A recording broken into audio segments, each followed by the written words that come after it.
संत ज्ञानेश्वर महाविद्यालय सोयगाव येथील भूगोल विभागातर्फे जागतिक वसुंधरा दिन मोठ्या उत्साहात साजरा करण्यात आला। पर्यावरण संवर्धनाबाबत जनजागृती करण्याच्या उद्देशाने आयोजित या कार्यक्रमास विद्यार्थ्यांचा व प्राध्यापकांचा उत्स्फूर्त प्रतिसाद लाभला।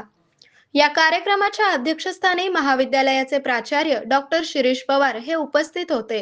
प्रमुख मार्गदर्शक म्हणून वाणिज्य विभाग प्रमुख प्राध्यापक डॉक्टर निलेश गावडे यांनी विद्यार्थ्यांना पर्यावरण संरक्षणाचे महत्त्व, वाढते प्रदूषण आणि शाश्वत विकास याबाबत मार्गदर्शन केले। त्यांनी वसुंधरा ही आपल्या सर्वांची जबाबदारी आहे, तिचे संरक्षण करणे ही काळाची गरज आहे असे प्रतिपादन केले। या कार्यक्रमामध्ये पर्यावरण संवर्धन, वृक्षारोपण आणि स्वच्छता याबाबत विद्यार्थ्यांमध्ये जागरूकता निर्माण करण्यात आली। विद्यार्थ्यांनी विविध उपक्रमांद्वारे वसुंधरेच्या रक्षणाचा संदेश दिला। या कार्यक्रमाचे आयोजन भूगोल विभाग प्रमुख प्राध्यापक डॉक्टर शत्रुघ्न उद्धव भोरे तसेच प्राध्यापक डॉक्टर पंकज शिंदे यांनी केले। या कार्यक्रमास महाविद्यालयातील सर्व प्राध्यापक, शिक्षक वृंद, शिक्षकेतर कर्मचारी व विद्यार्थी मोठ्या संख्येने उपस्थित होते।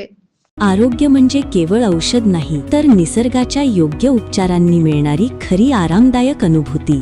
सोलापूरमध्ये निसर्गोपचाराचं विश्वासाचं नाव लिमये निसर्गोपचार केंद्र। इथे उपलब्ध आहेत विना औषध उपचार पद्धती, ॲक्युप्रेशर, ॲक्युपंक्चर, कपिंग आणि मसाज थेरपी।